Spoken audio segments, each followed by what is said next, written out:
Hello my dear guys ഇന്നത്തെ വിഷയം എന്താണെന്ന് വെച്ചാൽ ബ്രാൻഡ് ന്യൂ ആക്സസ് 125.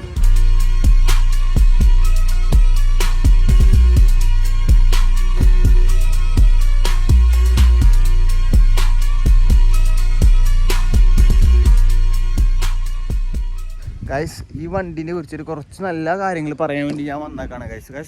കാരണം എന്ന് വെച്ചാൽ വണ്ടി എന്ന് പറയുമ്പോൾ സ്മൂത്ത് കാര്യങ്ങളൊക്കെ അടിപൊളിയാണ്. അതുകൊണ്ട് ഞാൻ ഇതിൻ്റെ ഒരു റിവ്യൂ തന്നെ എടുത്താലെന്ന് ആലോചിച്ച്. അപ്പോൾ നമുക്ക് ഫ്രണ്ടിൽ നിന്ന് തന്നെ തുടങ്ങാം. ഫ്രണ്ടിൽ നിന്ന് തുടങ്ങാന്ന് വെച്ചാൽ ഗൈസ് ഇതിൻ്റെ front look headlight square type വന്നതാണ്. ഇതിപ്പോൾ അടിപൊളിയായി ബെറ്ററായി. പിന്നെ വരുന്നത് ഈ ഫ്രണ്ടിൽ ഇപ്പോൾ ഈ LED ലൈറ്റ് വരണ്ടാന്ന് ആദ്യം ഈ സൈഡിലായിരുന്നു. അവരിത് സെൻട്രിക്ക് ആക്കി, ഇവിടെ ഇൻഡിക്കേറ്റർ മാത്രമാക്കി. പിന്നെ ഇത് പ്ലാസ്റ്റിക്കാണ്, ഇവിടുന്ന് അങ്ങോട്ട് മെറ്റലാണ്. പണ്ടത്തെ മോഡൽ ഇങ്ങനെ മെറ്റലായിരുന്നു. ഇപ്പോൾ ഇവിടുന്ന് അങ്ങോട്ട് മെറ്റലാക്കി, ഈ കിറ്റ് പ്ലാസ്റ്റിക് ആക്കി. പ്ലാസ്റ്റിക് ആണെങ്കിലും അത്യാവശ്യം നല്ല ക്വാളിറ്റി ഉള്ള പ്ലാസ്റ്റിക്കാണ്. പിന്നെ വരുന്നത് ഇതായാലും എന്താ വരണേ, അത്യാവശ്യം നല്ല മെറ്റല തന്നെ വരണേ, മെറ്റൽ ടൈപ്പ് വരണേ. ചില വേറെ വല്ല വണ്ടീൻ്റെ ഒക്കെ പ്ലാസ്റ്റിക് വരല്. പിന്നെ ഇതിൻ്റെ അലോവില് ഇവിടെ ഫ്രണ്ടിൽ അലോവിലുണ്ട്, ബാക്കിൽ അലോവിലുണ്ട്. പിന്നെ ഡിസ്ക് ബ്രേക്ക് ഫ്രണ്ടിൽ മാത്രമേ ഉള്ളൂ ഡിസ്ക് ബ്രേക്ക്.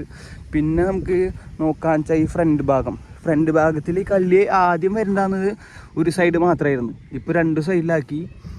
പിന്നെ അവിടെ ചാർജിങ് പോർട്ട് അവിടെ ഉണ്ട്. പിന്നെ ഇതിൽ തന്നെ എല്ലാ സെറ്റപ്പും ഉണ്ട്. പിന്നെ അമർത്തിയിട്ട് ഇങ്ങോട്ട് തിരിക്കാന്ന് വെച്ചാൽ പെട്രോൾ ടാങ്ക് തുറക്കും, ഇങ്ങോട്ട് തിരിക്കാന്ന് വെച്ചാൽ ഡിക്കി തുറക്കും. കാണിച്ചു തരാം. ഇങ്ങനെ തിരിച്ചപ്പോൾ ഡിക്കി തുറന്ന്, ഡിക്കിയിലായാലും അത്യാവശ്യം നല്ല സ്പേസ് ഉണ്ട്. അത്യാവശ്യം നല്ല സ്പേസ് ഉണ്ട് ഡിക്കിയിൽ. പിന്നെ ഫുഡ് സ്പേസ്, ലെഗ് വയ്ക്കുള്ള സ്പേസ് തന്നെ അത്യാവശ്യം നല്ല രീതിയിൽ കൊടുത്തിട്ടുണ്ട്. ഹാൻഡ്ലിംഗ് ആണെങ്കിലും ആ ഒരു കംഫർട്ട് തന്നെ നൈസാണ്. സീരിയസ്ലി ഞാൻ ഓടിപ്പിച്ച എക്സ്പീരിയൻസ് ഉള്ള കാരണം പറഞ്ഞത് കംഫർട്ട് അടിപൊളിയാണ്. പിന്നെ അമർത്തിയിട്ട് ഇങ്ങോട്ട് തിരിക്കാന്ന് വെച്ചാൽ പെട്രോൾ ടാങ്ക് തുറക്കും. ഇതാണ് പെട്രോൾ ടാങ്കിൻ്റെ വരുന്നത് സെറ്റപ്പ്. ഇതായാലും അത്യാവശ്യം കുഴപ്പമില്ല, നല്ലൊരു ക്വാളിറ്റിയാണ് വരുന്നത്. ഇതായ കാരണം കുഴപ്പമില്ല, ബെറ്ററാണ്. പണ്ടാന്ന് വെച്ചാൽ ചാവി വെച്ച് ബാക്കിൽ നിന്ന് തിരിക്കണം, ഇപ്പം വെച്ചാൽ അതിൽ തന്നെ എല്ലാം വരുന്നുണ്ട്. പിന്നെ സൈഡ് ലുക്ക് ഒന്നും പറയണ്ട, ഇതൊക്കെ അടിപൊളി ഫിനിഷാണ് വരുന്നത്.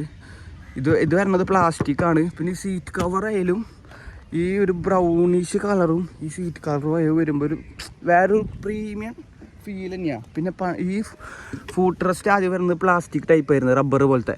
ഇതിപ്പോൾ അവർ മെറ്റലാക്കി. പിന്നെ ബാക്കിലത്തെ അലോവിൽ ഞാൻ അഴുക്കൊക്കെ പിടിച്ചിട്ടുണ്ട്. ഞാനൊരു 3-4 മാസമായിട്ട് ഉപയോഗിക്കുന്നുണ്ട്. അതുകൊണ്ട് ആ ഒരു അഴുക്കും ആ ഒരു ഇതുണ്ട്. വാഷ് ചെയ്യാൻ കൊടുക്കണം. പിന്നെ ബാക്ക് ലുക്ക് ഉണ്ട് ഗൈസ്. ബാക്ക് ലുക്ക് ആയാലും അത്യാവശ്യം നല്ല നൈസ് ലുക്ക് തന്നെയാണ്. ഇതിൽ വരുന്നത് LED ആണ്. പിന്നെ ഇത് മറ്റേ ബൾബ് ടൈപ്പ്, അറിയാലോ, അതിൻ്റെ പേരൊന്നും എനിക്കറിയില്ല, ആ സംഭവമാണ്. പിന്നെ ബാക്ക് ലുക്ക് ആയാലും തന്നെ ഗൈസ് ഉണ്ടോ, സെറ്റാണ് ബ്ലാക്ക് ലുക്ക് എന്ന് പറയണത്. പിന്നെ നമ്മൾ പറയാൻ വന്നത് എന്താ, മീറ്റർ ഗൈസ് ഡിജിറ്റലാണ് വരണേ. തോണവും മീറ്റർ ഡിജിറ്റലാണ് വരുന്നത്. ഇതിലല്ലേ 1200 കിലോമീറ്റർ ആയി ഞാൻ എടുത്തിട്ട്. പെട്രോൾ ഇത്രയുള്ളൂ. പിന്നെ കണ്ടാ, പിന്നെ അതെ 49.6 കിലോമീറ്റർ മൈലേജ് ഇതിൽ കാണിക്കുന്നത് 49.6 കാണിക്കുന്നത്. പക്ഷെ കിട്ടുമ്പോൾ നമുക്ക് 55-ൻ്റെ മുകളിൽ കിട്ടും. ഇതിൽ ഏവറേജാണ് കാണിക്കുന്നത്. പക്ഷെ നമ്മൾ ഓടിപ്പിച്ച് വരുമ്പോഴേക്കും എന്തായാലും എത്ര കിട്ടും, ഒരു 55-ൻ്റെ മുകളിൽ എന്തായാലും കിട്ടും. ഒരു 60 സംതിങ് ആണ് കമ്പനി പറയണത്. പിന്നെ ബാറ്ററി വോൾട്ട് കാണിക്കും. പിന്നെ വണ്ടി ഇങ്ങനെ കുറേ നേരം ഓണാക്കി വെക്കരുത്, അതാണ് ഇതിൻ്റെ പ്രത്യേകത. ഓണാക്കി വെച്ച് കഴിഞ്ഞാൽ പൊള്ളിയായിട്ട് ബാറ്ററി ഡൗൺ ആവും. പണ്ടത്തെ മോഡലാണെങ്കിലും എന്തായിരുന്നു, ബാറ്ററി ഇഷ്യൂ തന്നെയായിരുന്നു. ആക്സസിൻ്റെ മെയിൻ കാരണം എന്താ വെച്ചാൽ ബാറ്ററി ഡൗൺ ആവും. ബാറ്ററിൻ്റെ കംപ്ലയിൻറ്റ് മാത്രമാണ് കൂടുതൽ വരല്. വേറെ ആക്സസിന് വേറെ ഒരു പ്രശ്നമില്ല. ആക്സസ് എന്ന് പറയുമ്പോൾ അടിപൊളി സംഭവമാണ്, എല്ലാവർക്കും അറിയണതാണ്.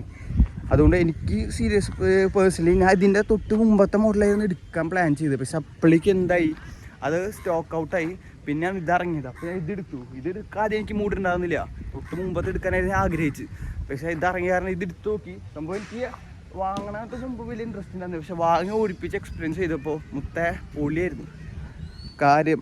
നിങ്ങൾ ഈ വണ്ടി എടുക്കാനായിട്ട് മുമ്പ് ടെസ്റ്റ് ഡ്രൈവ് അടിച്ചു കഴിഞ്ഞാൽ നിങ്ങൾക്ക് മനസ്സിലാവും. പിന്നെ ഇവിടെ നമുക്ക് വീട്ടിൽ നിന്ന് അമ്മ പറയും, മോനെ 1 കിലോ അയില വാങ്ങി തന്നെ. അയില വാങ്ങാതെ ഇതിൽ തൂക്കില്ല, അങ്ങനെ സംഭവങ്ങളൊക്കെ ഉണ്ട്. ഗൈസ് സൈഡ് ലുക്കാണെങ്കിൽ പണ്ടെന്ന് പറയുമ്പോൾ പണ്ടത്തെ മോഡലിൽ സൈലൻസർ കുറച്ച് പുറത്തേക്ക് തള്ളിക്കായിരുന്നു. ഇപ്പം അത്യാവശ്യം ഒതുങ്ങിയുണ്ട്, സീനില്ല. പിന്നെ ലുക്ക് വൈസ് ആക്സസ് എനിക്ക് ഭയങ്കര ഇഷ്ടമാണ്. നിങ്ങൾക്ക് ഇഷ്ടമാണെങ്കിൽ ഗൈസ് കമൻറ്റ് ചെയ്യുക. പിന്നെ ഈ ആക്സസിനെ കുറിച്ച് എന്തെങ്കിലും പറയാൻ വിട്ടുണ്ടെങ്കിൽ ഗൈസ് കമൻറ്റ് ചെയ്യാൻ എന്തായാലും ഇതിൻ്റെ ബാക്കി ഡീറ്റെയിൽസ് ആയിട്ടുള്ളൊരു വീഡിയോ ചെയ്യാം ഗൈസ്. ജസ്റ്റ് ഞാൻ പുറത്തേക്ക് ഇറങ്ങിയപ്പോൾ ഒരു വീഡിയോ എടുത്താലോന്ന് ആലോചിച്ച് എടുത്താണ്. വീഡിയോ സംഭവം കണ്ട ഏതാ ലുക്ക് മുത്തേ, ഏതാ ലുക്ക്. ഓ അപ്പോൾ ഗൈസ് നിങ്ങൾക്ക് വല്ല ഡൗട്ടോ വല്ല കാര്യങ്ങളും കമൻറ്റ് ചെയ്യുക ഗൈസ്, നമ്മൾ സെറ്റാക്കാം. നിങ്ങൾക്ക് ഈ വണ്ടി എടുക്കാൻ ആഗ്രഹം ഉണ്ടെങ്കിൽ കണ്ണും പൂട്ടിയിടുകയോ, കാരണം വണ്ടി സെറ്റാണ്. നിങ്ങൾക്കൊരു കോളേജ് പഠിക്കുന്ന പയ്യനാണ്, അല്ലെങ്കിൽ എന്ത് കാര്യങ്ങളായാലും കൊണ്ട് നടക്കാൻ ഒരു സ്കൂട്ടർ എന്ന് പറയുമ്പോൾ സെറ്റാണ്. ആ റൗണ്ട് ഒരു ഹെൽമെറ്റും ഒരു ഗോഗിളും വെച്ച് വണ്ടിയും ഒരു ഇറക്കിറങ്ങി വയ്ക്കാൻ പൊളിയാണ് പൊളി. അപ്പോൾ എന്താ ഗൈസ്, നമുക്ക് അടുത്തൊരു വീഡിയോയിൽ കാണാം. ബൈ.